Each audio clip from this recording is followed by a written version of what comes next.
Hello everyone. तो guys job alert के इस चैनल पे आप सबका स्वागत है। और आज हम फिर से एक बार नई वैकेंसी में बात करने वाले हैं कि आज की जो वैकेंसी है वो किन के लिए है और कहाँ से रिलीज़ की गई हैं।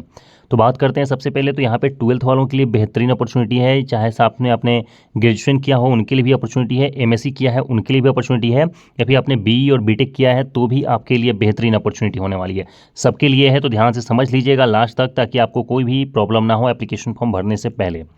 बात करते हैं इस वैकेंसी की, तो वैकेंसी जो है एनबीईएमएस की तरफ से रिलीज़ की गई है, that is national board of examination in medical science. ठीक है, तो यहाँ पे वैकेंसी आई हुई है और बहुत सारे इंपॉर्टेंट यहाँ पे पोस्ट होने वाले हैं। बात करें तो यहाँ पे अलग अलग वेरियस ग्रुप वालों के लिए भी वैकेंसी है, जैसे कि ग्रुप ए की भी वैकेंसी है, ग्रुप बी की भी वैकेंसी है। ये आपके एजुकेशनल क्वालिफिकेशन पर डिपेंड करता है कि आप किस ग्रुप के लिए एप्लीकेशन फॉर्म भर सकते हो। तो बाकायदा यहाँ पे 3 ग्रुप हैं, group A, group B and group C. सबके लिए वैकेंसीज है और वैकेंसी ऑलरेडी ओपन हो चुकी है। एप्लीकेशन बिगिंस की बात करें, इंपॉर्टेंट डेट्स की अगर बात करें तो आप देख सकते हो यहाँ पे 7 जुलाई 2026, यानी कि 7 जुलाई से एप्लीकेशन फॉर्म भरना बिल्कुल शुरू हो चुका है गाइज। और last date of application online की बात करें तो 31/7, यानी कि 7 जुलाई से लेकर के और 31 जुलाई तक आप अपनी एप्लीकेशन फॉर्म को भर सकते हो। तो ऑलमोस्ट बहुत सारे लोगों ने एप्लीकेशन फॉर्म भर रखा है, आपके लिए भी अभी अच्छी अपॉर्चुनिटी है। लास्ट मोमेंट में ग्लिच होने लगते हैं साइट्स पे, तो जितना जल्दी हो सके आप लोग एप्लीकेशन फॉर्म जरूर भर लेना। पे एग्ज़ाम फ़ी की अगर बात करें तो उसका भी जो डेट है 31 जुलाई तक ही है। 31 जुलाई के पहले तक जब भी आप एप्लीकेशन फॉर्म भर रहे हो उसी टाइम पे पेमेंट जरूर कर देना। एग्ज़ाम डेट की बात करें तो 5 से 6 सितंबर को आपका एग्ज़ाम होगा। एग्ज़ाम्स की डेट भी आउट हो चुकी हैं ऑलरेडी। ठीक है, एग्ज़ाम डेट्स की बात करें तो 5 से 6 सितंबर को आपका एग्ज़ाम होगा, तो तैयार रहिएगा। एडमिट कार्ड जब भी अवेलेबल होगी आपको हम इन्फॉर्म कर देंगे गाइज। ठीक है, इसी चैनल के माध्यम से। चैनल बहुत इंपॉर्टेंट है सबके लिए, सब्सक्राइब जरूर कर लीजिएगा। बिकॉज जितनी भी वैकेंसी आती हैं पूरी इंडिया में स्टेट वाइज या फिर टेंडर बेसिस पे या सेंट्रल गवर्नमेंट की सारी वैकेंसीज हम कवर करते हैं, इसलिए चैनल ना बहुत इंपॉर्टेंट है। चाहे आपने 10th किया है, 12th किया है, ग्रेजुएशन, चाहे आपने कोई भी डिग्री कोर्स कर रखा है या डिप्लोमा कोर्स कर रखा है, सिंपल अगर आपने ग्रेजुएशन भी किया है, सबके लिए बहुत इंपॉर्टेंट है, सब्सक्राइब जरूर कर लीजिएगा। एप्लीकेशन फ़ी की अगर हम बात करें तो यहाँ पे जनरल, ओबीसी, ईडब्ल्यूएस, ये तीनों कैटेगरी के लिए यहाँ पे 1500 रुपीज़ यहाँ पे एप्लीकेशन फ़ी भी लग रहा है। जीएसटी एक्स्ट्रा में लगेगा, तो जीएसटी भी 18% आपको देना है। ठीक है, तो सिर्फ जनरल वाले, ओबीसी वाले और ईडब्ल्यूएस वालों के लिए यहाँ पे एप्लीकेशन फ़ी लग रही है, और साथ में आपको 18% का जीएसटी भी देना पड़ेगा। वहीं बात करें तो एससी, एसटी और पीएच जो कैटेगरी है उनके लिए 1 रुपये की भी यहाँ पे पेमेंट नहीं करनी है। बिल्कुल फॉर्म आप फ्री ऑफ कॉस्ट यहाँ पे भर सकते हो। फीमेल कैंडिडेट्स, चाहे आप किसी भी कैटेगरी के हैं, आपका 1 भी रुपया नहीं लगेगा, तो बिल्कुल फ्री ऑफ कॉस्ट आप लोग भी एप्लीकेशन फॉर्म को भर सकते हो। पेमेंट की अगर बात करें तो पेड एग्जाम फी थ्रू डेबिट कार्ड, आप अपने डेबिट कार्ड के थ्रू, क्रेडिट कार्ड के थ्रू, नेट बैंकिंग, यूपीआई, किसी भी थ्रू आप अपनी एप्लीकेशन फ़ी पे कर सकते हो। ठीक है, नोटिफिकेशन और एज लिमिट एज ऑन 20/7/2026, यानी कि जो भी आपसे एज लिमिट मांगी गई है वो 20/7/2026 के पहले की ही होनी चाहिए।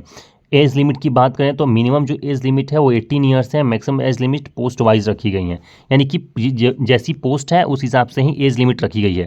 क्योंकि मान लीजिएगा आपने ग्रेजुएशन किया है और एक 12th किया है, तो 12th वालों की एज लिमिट कम होगी, ग्रेजुएशन वालों की ज़्यादा होगी, क्योंकि ऑलरेडी उनको 3 साल या 4 साल लग जाता है ग्रेजुएशन करने में। ठीक है, तो मिनिमम जो एज लिमिट है वो 18 ईयर्स है, तो 18 ईयर्स के बाद आप बिल्कुल एलिजिबल हो अपनी एप्लीकेशन फॉर्म को भरने के लिए। एज की जो रिलैक्सेशंस हैं वो एग्ज़ाम के नॉर्म्स के बेसिस पे हैं, यानी कि एनबीईएमएस की जो भी बोर्ड्स हैं उनके जो भी नॉर्म्स हैं अपने खुद के, उस बेसिस पे यदि आप एससी हों, एसटी हों या ओबीसी हों, उस बेसिस पे एज में रिलैक्सेशंस आपको बिल्कुल प्रोवाइड करा दिया जाएगा, और इसकी जो डिटेल्ड नोटिफिकेशंस हैं वो आपको मिल जाएंगी। ठीक है, बात करते हैं अगर इस ग्रुप की पोस्ट नेम की, टोटल पोस्ट की, और इसकी क्या एजुकेशनल क्वालिफिकेशन मांगी गई हैं, तो चीज़ों को अच्छे से समझ लेना। सबसे पहले स्टेनोग्राफर। ठीक है, तो स्टेनोग्राफर की जो पोस्ट होने वाली है, टोटल यहाँ पे 7 पोस्ट होने वाली है। और NBE various post exam eligibility की अगर बात करें तो यहाँ पे जो स्टेनोग्राफर का पोस्ट है उसके लिए आपको 10+2 intermediate exam in any recognised board in India, यानी इंडिया के किसी भी बोर्ड से अगर आपने 10+2 किया है तो स्टेनोग्राफर के लिए आप एलिजिबल हो। साथ में आपकी जो इंग्लिश शॉर्ट हैंड की जो टाइपिंग की जो स्पीड होगी वो 18 वर्ड्स पर मिनट के हिसाब से होनी चाहिए, और इंग्लिश शॉर्ट हैंड की और इंग्लिश टाइपिंग की जो यहाँ पे स्पीड होनी चाहिए वो 30 वर्ड्स पर मिनट की होनी चाहिए। ठीक है, यानी कि ये क्वालिफिकेशंस आपके पास होनी चाहिए, तब जाके आप यहाँ पे एलिजिबल हो पाओगे। एज लिमिट्स स्टेनोग्राफर की जो कि 10+2 के बेसिस पे है, वहाँ पे 18 to 27 ईयर्स मांगा गया है, यानी कि 18 से 27 साल के बीच में अगर आप हैं तो बिल्कुल आप लोग यहाँ पे एप्लीकेशन फॉर्म भर सकते हो और एलिजिबल हो जाओगे। ठीक है, जूनियर असिस्टेंट देख लेते हैं। तो जूनियर असिस्टेंट की आप देख सकते हो 39 पोस्ट है टोटल, ठीक है, जहाँ पे 10+2 के लिए बिल्कुल यहाँ पे मौका दिया गया है और साथ में यहाँ पे किसी तरीके की अदर क्वालिफिकेशंस की डिमांड नहीं की गई है गाइज। तो जूनियर असिस्टेंट के लिए बस इतना एलिजिबल होना पड़ेगा कि आपकी जो एज लिमिट होगी वो 18 से 27 के बीच में होगी। अगर 18 से 27 साल के बीच में आप हो और आपने अगर 10+2 किया है, चाहे किसी भी बोर्ड से किया हो, तो आप बिल्कुल एलिजिबल हैं जूनियर असिस्टेंट के पोस्ट के लिए। ये है अपनी सेकेंड पोस्ट। थर्ड पोस्ट है डिप्टी डायरेक्टर मेडिकल सेक्टर्स में है। तो यहाँ पे बोला गया है कि masters degree as per medical council act 1956 और यहाँ पे जो एज लिमिट मांगी गई है वो 35। पोस्ट कम है, 2 ही पोस्ट है। वहीं पे जूनियर प्रोग्रामर की भी एक पोस्ट है जहाँ पे बीई बीटेक वालों के लिए अपॉर्चुनिटी दी गई है। साथ में जूनियर अकाउंटेंट का पोस्ट होने वाला है। जूनियर अकाउंटेंट के 4 पोस्ट हैं, bachelor degree in commerce BCom और डिग्री इन मैथमेटिक्स और स्टैटिक्स। तो इसमें अगर आपने बैचलर डिग्री कर रखा है तो बिल्कुल आप लोग एलिजिबल हो। इसकी भी जो एज लिमिट है वो है 18 to 27 ईयर्स, ठीक है। तो यहाँ तक आपको सारी चीज़ें क्लियर हो गई होंगी। बाकी इससे रिलेटेड कोई और अगर डाउट हो आप हमें कमेंट बॉक्स में कमेंट करके पूछ सकते हो, हम आपके सवालों के जवाब जरूर देंगे। अगर हम पोस्ट की डिटेल्स की बात करें तो देख सकते हो आप किस तरीके से पोस्ट को कैटेगराइज किया गया है कि डिप्टी डायरेक्टर की सिर्फ अनरिजर्व में 1 पोस्ट है, जूनियर प्रोग्रामर की भी सिर्फ 1 पोस्ट है। यहाँ पे डिप्टी डायरेक्टर की 1 पोस्ट यूआर में थी और 1 पोस्ट एसटी कैटेगरी में थी।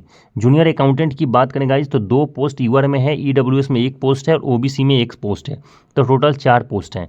वहीं अगर हम बात करें स्टेनोग्राफर की तो स्टेनोग्राफर की आप देख सकते हो 4 पोस्ट है यहाँ पे यूआर में और 2 पोस्ट है आपकी आप देख सकते हो एससी में, ठीक है, और ओबीसी में 2 पोस्ट है आपकी ओबीसी में और 1 पोस्ट है आपकी एसटी में। तो टोटल 7 पोस्ट यहाँ पे होने वाली हैं। जूनियर असिस्टेंट की टोटल यूआर में 20 पोस्ट यहाँ पे रखी गई है, ठीक है, जहाँ पे आप देख सकते हो ओबीसी की 3 पोस्ट यहाँ पे होने वाली, ईडब्ल्यूएस की 3 पोस्ट आपकी होने वाली है और ओबीसी की 6 पोस्ट होने वाली है, एससी में 7 पोस्ट हैं और एसटी में 3 पोस्ट हैं।